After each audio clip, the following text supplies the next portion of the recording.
Simon, Hmm. Thanks for coming on the channel this week for a bit of a No chat. problem. It's good to get talking to you. Let me ask you a quick question before we go any further. Have you been out to playing golf yet yourself?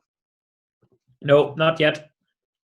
Is that out of choice or out of just you can't get out to play for various reasons around the house?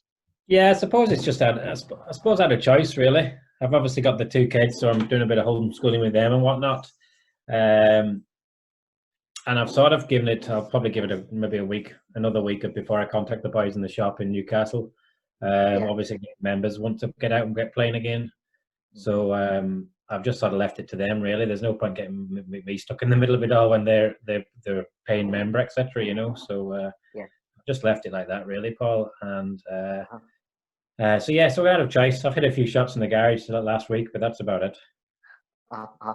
So, have you missed it or not missed it? No, I haven't missed it really, to be honest. Which is not good. Which is not a good thing, really, is it? No, well, it's understandable. Well, I mean, we don't. I suppose we would have probably had maybe, I don't know, half a dozen events by now. That's all, something like Yeah, that in the region. yeah, So it's only, I think, our first event was supposed to be on the Sunday, and then sort of lockdown, as they call it, came on the Friday or the Saturday, something like that. that's right. So there wouldn't have been that many events in the PGA calendar anyway. So, but no, I suppose it's always I've always been traditionally a slow starter as well, playing throughout the season. So Yeah, I sort of get into it when it finishes, if if you know what I mean, at yeah. the end of the year. You start picking for those people who don't know what Simon's talking about. Simon's talking specifically about the PGA circuit, which Simon plays a lot of. During the year, he would be one of the key figures in that, up and down the country, across Ireland, playing in pro-ams and pro-only events across the year. Maybe 30 or 40 events in a season, Simon. It's a lot of travel. People don't know that you guys do. You can be in Cairn one day and outside Dublin playing the very next. Yeah, there's a lot of travel involved in it, Paul. There's also they are spaced out a wee bit. They obviously try and fit it in so that it suits best, but you have to do what sponsors want to do as well these days. It's quite hard to get a pro-am or a 2-day pro-am or a 1-day pro-am or a pro-only event off the ground. Yeah. So yeah, we do cover all four corners of the country. We're up in Derry, as you say, in Carn, Balmullet. We're down in Carlow. We're down in, I don't know, where else are we? I suppose we're down Cork. in Cork. Yeah, we can be all over the place. So Yeah. you rack up a few miles in the year, but most of the time you're within majority of the time. I suppose the guys in Dublin might have a little bit easier. Maybe there are no more than a couple of hours to most places, but Yeah. there'd be a handful of people. I suppose I'm not the worst either. I mean, Newcastle County Down, but I'm not the worst. I suppose there's the likes of Michael McGeady and Brian McElhinney up in the north, and Dave Higgins that are a day and a half away from most places. So It's a I'm long one of way the to fortunate try for ones that them. can get there and get back to most places, but not all. Yeah. Yeah. And obviously coronavirus has badly hit the PGA circuit. It's badly hit all professional golf, Simon. You've played on the European tour. You've played around. What made you see things go? What's your view on will we see golf coming back anytime soon in Europe? Uh, it's just so hard to see, hard to tell, isn't it? Because obviously the medical profession knows so little about the actual coronavirus itself. So they're sort of going on a day-by-day basis as well of what their knowledge is. So they can't, and it's different from country to country how they react, how we're told, and what to do, what we can't do. Um, so obviously, the sooner the better for everybody that we get back to some sort of normal. Obviously, golf has started, which is a great thing. It's one of the things that should have been. I suppose there's no more social distance sport than golf, really. There's a lot of people, as you know yourself, are in four balls that barely see each other on the course. Golf, never mind general member play, but. I think it'll come back before the end of the year to what it's like all professional sport. The fans make it, the customers are making it, and the fans are the customers for football, for golf, for all the sports. So to play a professional sport and not have any fans is the key. You can do it, and they'll probably do it at some stage, but it won't be the same. So the sooner they get the fans involved, the better, really. Yeah. which is brings us nicely on to the Irish Open, because this would have been Irish Open week, and Mm-hmm. you've played in more than a handful over the years, most notably, or most recently in 2018 up Ballyliffin. Yeah. You know, you've probably experienced the Irish Open as it went through a bit of a slump and then come back out of it again, but it has been a key fixture in your season every year. It certainly has, yeah. I mean, it was one of the events that when we played in the region, we got in automatically if we were in the top, I think it was 8 when I first started Originally, in the region, and moved. I think then it went to the top 4 or 5 more recently, and then into the qualifying event for it. But it's certainly one of the events that you look out for when you get your tour card, because it's your home event, as all the guys would look for their home event first. And when I actually won in 2013, I had the week off after that, which was in Germany, and then the next event was the Irish Open. So it was my first one back after winning as well. So it was that particularly for me was a fond memory coming back. But they're just a great event, and the Irish, as I said before, the Irish spectators are so knowledgeable and know everything that is, even all the foreigners love to play in it as well, because it's probably one of the most, well, probably is it the most well supported event on the tour now, barring the Open. So it's certainly one that we look forward to, and even more so now with the qualifying event that's come on, the 2-day we play in the region, and all the guys, Challenge Tour guys and Europro guys, are allowed to play now, which is great. And the 4 best guys the weekend before get to play in the Irish Open. So that would have been this weekend, wouldn't it, or last weekend? It would have been at Portmarnock Links. Portmarnock Links, yeah. So yeah, I mean, go on. 2018, you qualified at Rossapana. That's right. I remember rightly, you top qualifier there. You and did, you played, I think you finished somewhere tied top 50ish, top 60ish. Yeah, I played okay now. I didn't play great on Sunday. Car of your life, or the bogey of your life after hitting into the car park at one stage on the last. Playing the 18 on Saturday with Richard Sterney, and hit my drive just on the right, and the ball was above my feet, and I shanked it over onto the other golf course, but it was still in bounds. And it took us 40 minutes to play the hole. That's right. It was unbelievable. You were hitting over people. You had to hit it near over the media centre. At one point, I was in the car park looking for a drop. Yeah, the grass that verges in the car park. I was trying to get, because I had a lovely line of the flag there. I ended up dropping it just outside the caddy shed, caddy restaurant lounge, and the players' lounge, which wasn't the best place to drop. But you were getting a bit of abuse. Managed to make 5 there, and I got my name about a wee bit, but it was good crack. Ballyliffin was a great event, I have to say, really good, and the weather was fantastic. Yeah. In terms of, Simon, the ones you've played in and your memories of the Irish Open, is there any in particular that stick in your head that are even from before you sort of were playing regularly, or even since you arrived in Ireland even? Like for me, Shane's win was that's the one that really sticks in my head. Yeah, I mean, I suppose Shane's win that sticks in a lot of people's minds, because I've been an amateur and winning, and the furore and the weather and all that sort of thing. The weather. For me, obviously, I've been on a personal note, because I'm a professional, should we say, athlete or sports person, that it's all about your own results really, rather than the actual event. So a lot of the events are great events and maybe better than others. But unless, if you play well, then you think it's a good event. If you play bad, you think it's a poor event, And I'm not one of these. I remember we went down to Killarney. I missed the cut. I think I missed the cut one of the years. And we just came back home again. Now, it was a great event, great place, lovely, great place to have a weekend. But I didn't want to hang around there and watch other people play. I wanted to get out of there. I think for one of me, Carton House was one of the ones that on 2013, solely because it was after I'd won. It was my first event back. A little bit of a hurrah about me there in that week and stuff. I had quite a few friends down. It's only a couple of hours from home, so I had quite a few friends down the weekend. The weather was good, and I played all right as well. I think I finished top 15 or top 20 that week. So that one probably sticks in my mind more than most. Obviously, then come to more recent 2015, was it in Newcastle? You can't have, and for me, any better of a place than a mile and a half down the road, having your home national Irish Open on your home doorstep. Yeah, it's fantastic. Talking about your home, you were from Doncaster originally. You've been living in Newcastle a long time. what took you to Newcastle originally to train in PGA qualifications? How did Yeah, you end up here? 20 years pretty much I've been here now, Paul. Does that make you local? A blow-in, I think they call it, don't they?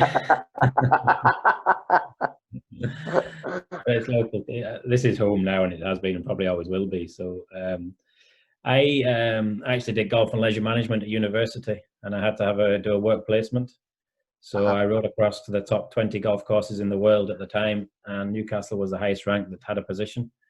So I rode across to Augusta, to Pine Valley, to ones in Australia, to everywhere. And this Royal County Down said, yes, we'll give it a go. So I had a 2-week trial, and they said yes, thankfully. Cut a long story short, stayed the summer, went back home, finished university, came back again.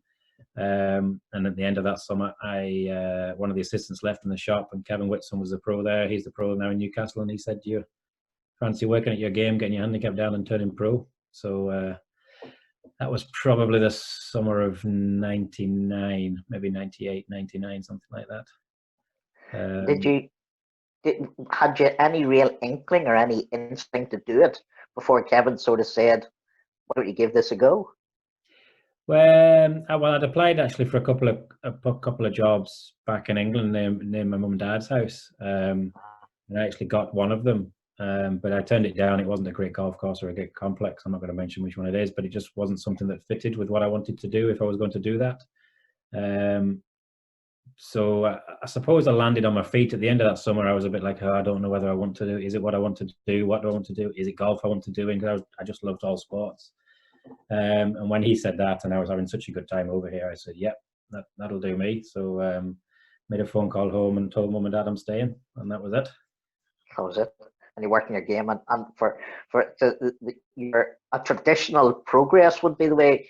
Not so many people seem to do it your way, Simon. Now work your game through, go through the PGA, Euro Pro Challenge Tour, and then on the European Tour. You did it the old school fashion. Yeah, I did. I suppose a lot of people now, the amateur game is so much more professional than it ever used to be. So a lot of the guys that are sort of 14, 15, working their way up, they're all gearing to be pros, really. That's where they're pushed towards, and they're training like pros and they're working at pros. Back then, we were playing 9 holes after an evening's work in the shop. We were working every hour that God sends under the shop as assistants do, and trying to scratch 9 holes here and there. And over a period of time, I said, yeah, I quite like playing this game. So I just practiced hard and worked at it. Won the region in 05 and 06, and then moved on to Euro Pro Challenge Tour Main Tour 8, 9 and 10. And then mixed between Challenge Tour and Main Tour from 10 to 16. So it was the old school way. There's a few people, I suppose, most Poulter and Monty, I think, did that way, didn't they? But a lot of guys, like I said before, it's all amateur golf is so much more professional than it ever used to be. You know, the training programs of individual coaches, specialist coaches in the mental side of the game, the short game. You know, it's just so different to as it used to be then. You know, I suppose we're going back 20, 25 years now when I was working my way up the ladder. Did you, your amateur career then would have been nondescript or non-existent almost then? My amateur career consisted of the Ulster Youth in Beaver Park when Michael Hoey won it by, I don't know how many shots he won, I think from Graham McDowell. Did he win it? Did he win by 11 shots or something silly like that? Something like that. I shot 67 in the last round. That got me down to 3.8, which was 4 to turn pro on the PGA, and that was enough for me. So that was my amateur career, was 1 4-round event. Yeah. Man. And looking back, Simon, you know, had you the opportunity, you know, would that have been a way that you'd have liked to have gone down? Did you ever think, was there never an idea in your head, I could do this, I could do full-time amateur, maybe go to America and play golf? Was that not in your horizons? Never, no. I mean, the first time I picked up seriously a set of golf clubs would have been when I was 17 or 18. So to actually go do that, it was just, that was, no, these guys are, and to be fair, Paul, as well, I hadn't played a lot of golf. You know, you played pitch and putt with your dad and a few games of golf and here and there as growing up, but I'd never been a member of a golf club. I'd never had my own set of golf clubs. So to do that, you know, and I had so much catching up to do, which is why I suppose the PGA career and doing the bit in the shop and learning the game with the assistants and players in Newcastle Yeah, was good for me because I had so much catching up to do. You know, Michael Ho had been playing golf since whatever age, and I know I was playing yeah, against him in the Ulster Youth, and I mentioned him because he was so good at that age. yeah, You know, I was pretty yeah, much still starting the game at that time. You know, so I had a lot of catching up to do quickly, which I managed to do. But I had no inkling at all, really, in 2004, whenever I said that where I was going to go, or how far, or what. You know, I just thought, right, you know what, I prefer doing this than I do selling Mars bars. You know, so I'll give it a go playing first. yeah. Did the grinding you got around Royal County Down and the sort of Kevin on your back every day, making sure you do things right? I suppose that sort of upbringing, PGA training, still sticks to you. Oh, it does, yeah, it does, yeah. I mean, the training you get in Royal County Down is just it's first class, second to none. I have to say, it's just unbelievable, and you only realise that over a period of time away from that. So the training and the 5 years that I spent at the golf club working was just, you realise 10 years later that I'm doing things, or I did things on the golf course and through my career of getting better, because of the things that I did in the shop and how we were told to do and what we were told, and the guidance that Kevin gave us, So it was a big part in my life, I have to say, the 5 years in Royal County. And not only for that, but for yourself as well, growing up and learning that, it's a solitary game, is golf. Yeah, So you need people you can trust, and you need people you can rely on. There are a lot of people there to try and make a quick buck out of you once you get to a certain level, and you have to sort of been able to wind those people down and say, move them aside and stick to the people, just like Rory's done with Michael Bannon. There's a lot of people that have jumped onto Rory straight away, but Rory said, no, he's my coach, he knows me better than anybody else, let's keep it like that. yeah. And then obviously you got the chance when you got the spur hour to play at Royal County Down, which can, I would say, provide you an opportunity to learn the game and how to play as well, a bit differently from other people. Well, it certainly sends you out all right, yeah. Whenever you hit a bad shot, you lose a golf ball, then you're having to back in the bag again. I mean, it's you're not on the next fairway like you are on a lot of golf courses. You're just back to the pocket and pulling out another throw V.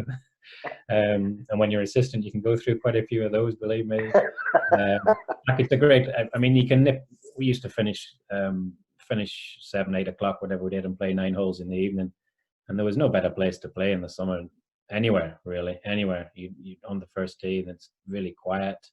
All the American visitors have finished. All the visitors have gone home, and you've got the whole place to yourself. The 3 of you or 4 of you I was playing. We used to play little bounce matches and play 9 holes, 13 holes if we couldn't fit it in. Up again the next morning, the shop at 7 o'clock, and do the same thing again, pretty much for the whole summer.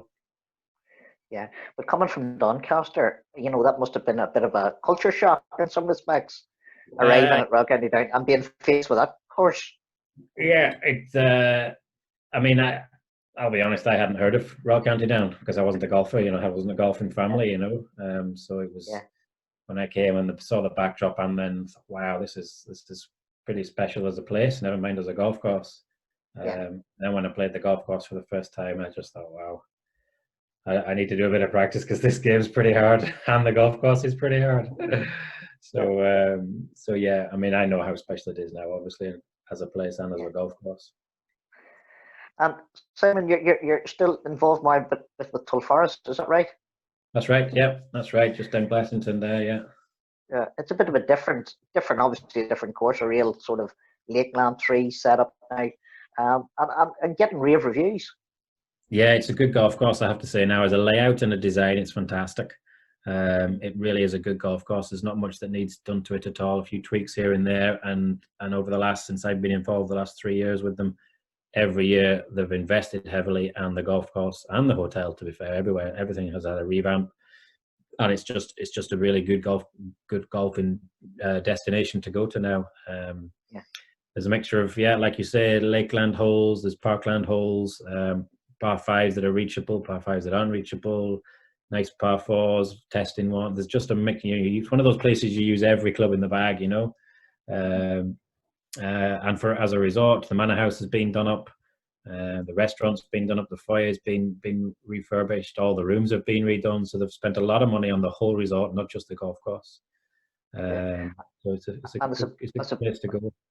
I was just thinking, so we've been talking briefly in a few of these podcasts about the business of golf and how it's been affected, how it might be affected going forward. So Tulforris is one of those estates which has made some efforts and tried to bring people in. So from your point of view, from sort of the management business side of things, what way do you see things going now in terms of the product? I hate that word, but you know what I mean. Yeah. Listen, it's a bit of an unknown quantity, really, isn't it? It's one thing that we have to take step by step as well. And I think the important thing is that people are getting to play golf now, which is a bonus, because obviously and if everything continues to improve over the next few weeks and months, that obviously golf will slowly but surely come back to competitions and come back to the way it was. And whether it's digitally handing your card in on photographs or whatever it may be, slowly but surely getting back into club golf. Soon as obviously then the hotels are allowed to start selling rooms again, then we become a fully functional resort again. But I think it's baby steps, and I think the word is, Paul, for everybody is adaptability. You're going to have to think quickly on your feet, and we're going to have to think as a whole. Like you say, the product, we're going to have to think as a whole as the golf. What it's doing from the mental side of people at the moment, giving people happiness. Getting them out in the fresh air, giving them exercise. So moving forward, I can see it slowly, but as soon as the hotel can open, then we can obviously get back to being a functional resort and a golf course and start trying to attract people once we can move freely around the country again. And for your own game, hopefully there'll be a few PGA events maybe before the end of the season. Get you back up and running on that side of things as well. More so for the bank account than the golf game, Paul. Yeah. That's what. I didn't want to talk about that, but it's a tough time for pros. It's sort of the people that are forgotten about. Well, I mean, we finished. Yeah, I mean, as you mentioned earlier, I don't play on the Challenge Tour or the main tour anymore. I just stick to playing in the region, really, which was part of a choice and a part of injury and loss of form and a mixture of everything. But I chose to do that now to focus on home life, should I say, and being a dad and a parent and a wife and a husband. Sorry, but we finish really at October time, November time, so we don't have anything then right the way through to May. So we're sort of as in the playing side of things, it just stops and then it starts again. And we were just about to start. So really and truly, we're going to have almost 12 months of no golf. Really, we're going to get a few dribs and drabs maybe at the end of the year. And it's the way that a lot of guys made money. You can make a few quid in a nice way as well. Playing golf with three other amateurs who are like-minded and have a good day out. Yes, you've got to cover your shop at home, and you've got to make sure you move your lessons around and that sort of thing. But generally speaking, it's a decent way to spend a day in the summer. So if you can do one of those a week, and it certainly helps things as well. Financially. Indeed, yeah. So I think that's something that certainly the pros, even the guys that have a shop, it's all very well.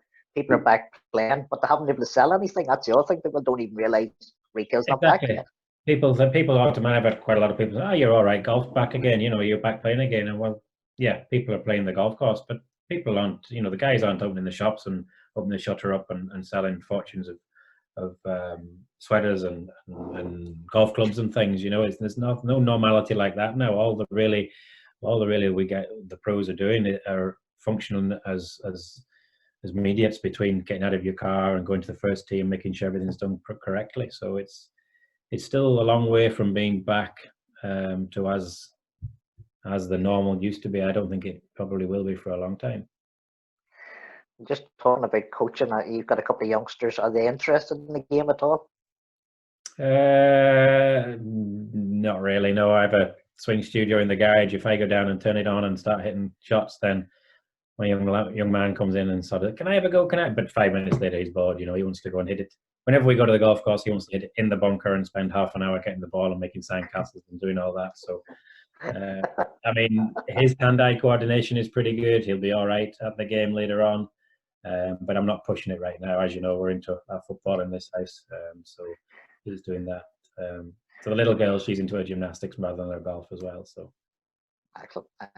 So that decision that you made to focus on family life has been a good decision for you. It's one that a lot of places spend a lot of time travel. So okay, there's ups and downs, but you get to see them growing up. Well, exactly, yeah. I mean, when I suppose I was fortunate when I was away as well. They were only babies, and yes, okay, it's great, but they don't do much when they're 6 months old. To be fair, you know what I mean? The Faguna and a few other things that they do. um, and so now I can go on bike rides with the kids. I bought a boat at the end of last year. We go out on a bit of fishing, a bit of water skiing and stuff with them. Lovely. We go and play football in the park. We go up the mountain. We do really, really memorable things, I have to say, with them now, which I wouldn't have been able to do if I was still away playing all the time. Right. Yeah, it's a tough juggling act, that pro stuff. Simon, Mhm. listen, thank you very, very much for coming on the podcast this evening. Have a bit of a chat, No and problem. hopefully we'll catch you along the line again. Hopefully. All right. Good to see you. Good to chat. See you. Bye bye. Well, thanks.